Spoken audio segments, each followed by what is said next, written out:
नमस्कार, मैं हूँ शालिनी और आप देख रहे हैं बीबीएन भव्य भारत न्यूज। चलिए शुरू करते हैं आज की मुख्य खबरें। उल्टा पड़ा H-1B वीजा शुल्क बढ़ाने का दांव, ट्रंप के फैसले के खिलाफ कोर्ट पहुंचे यूएस के 20 राज्य।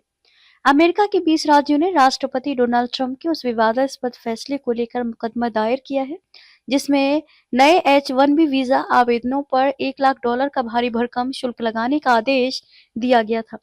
दरअसल कैलिफोर्निया के अटॉर्नी जनरल रॉब बोंटा की अगुवाई में H-1B वीजा पर लगे इस शुल्क को लेकर मुकदमा दायर किया गया है, जिसमें तर्क दिया गया है कि यह शुल्क पूरी तरह गैर कानूनी है।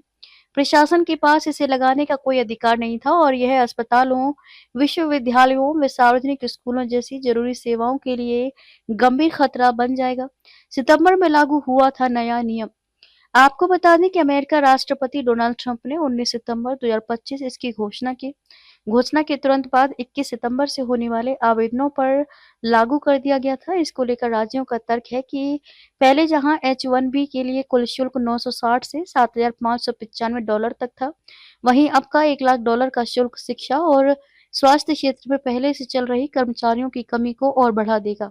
कुशल प्रतिभा हमें आगे बढ़ाती है। कैलिफोर्निया के अटॉर्नी जनरल रॉब बोंटा की अगुवाई में ये मुकदमा दायर किया गया है।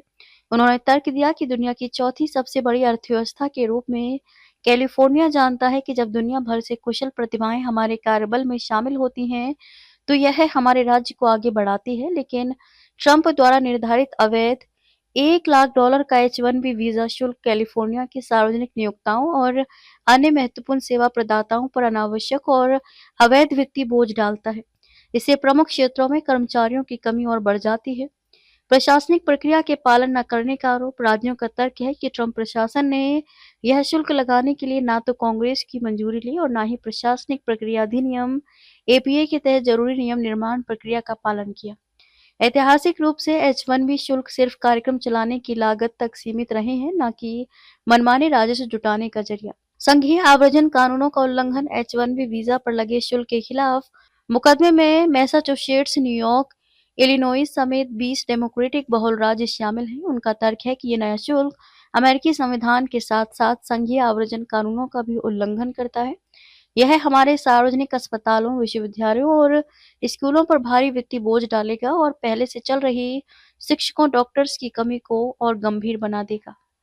तो अभी तक के लिए इतना ही। मैं शालिनी आपसे विदा लेती हूँ। अगली खबर में फिर मुलाकात होगी एक और खास खबर के साथ। तब तक के लिए बने रहिए बीबीएन भव्य भारत न्यूज के साथ। नमस्कार।